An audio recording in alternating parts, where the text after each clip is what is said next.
కడప జిల్లా వేముల మండలంలోని తుమ్మలపల్లి యూరేనియం ప్రాజెక్టుకు సంబంధించి టైలరింగ్ పాండ్ వద్ద కేవలం మరమ్మత్తు పనులను మాత్రమే చేయాలని స్థానికులు డిమాండ్ చేశారు. పులివెందుల ఆర్డీఓ చిన్నయ్యను కేకే కొట్టాల గ్రామస్తులు కలిసి వినతి పత్రం అందజేశారు.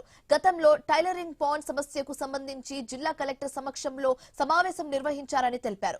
మరమ్మత్తు పనులు మాత్రమే చేయిస్తామని హామీ ఇచ్చారని గుర్తు చేశారు. టైలరింగ్ పాండ్ ఎత్తు పనులు చేయడంపై గ్రామస్తులు ఆగ్రహం వ్యక్తం చేశారు. యూసీఐఎల్ అధికారులు మరమ్మతుల పేరుతో ఎత్తు పెంచే పనులు చేపడుతున్నారని చెప్పారు.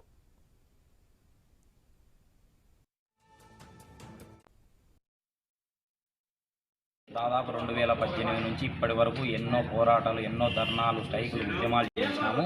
దేనికి చేసినామంటే ఏదైతే వ్యర్థ పదార్థాలు ఉన్నాయో అవి మొత్తం గ్రౌండ్లో సీఫేస్ అయ్యి, డ్రింకింగ్ వాటర్లో, బోర్వెల్స్లో కల్తీ అయ్యి, పంటకు క్రాప్ డ్యామేజ్ అయ్యి, చర్మ వ్యాధులు, స్కిన్ డిసీజన్స్, చాలా వరకు జబ్బులు రావడం, ఇవన్నీ అనార్థాలు జరుగుతుంటే ఈ అనార్థాలకు సంబంధించి 2018 నుంచి ఇప్పటి వరకు ఎన్నో పోరాటాలు చేశాం. దేనికి చేశామంటే మా గ్రామాన్ని పూర్తి స్థాయిలో తీసుకొని R&R పునరావాసం కల్పిస్తూ సురక్షితమైన ప్రాంతానికి మమ్మల్ని తరలిస్తూ ఉద్యోగ ఉపాధి కాంపెన్సేషన్ కల్పించాలనేదే మా ప్రధానమైన లక్ష్యం. మా కేకే కొట్టాల గ్రామస్తులది. ఈరోజు ఆర్డీఓ గారికి ఒక అర్జీ ఇవ్వడం గ్రామస్తులు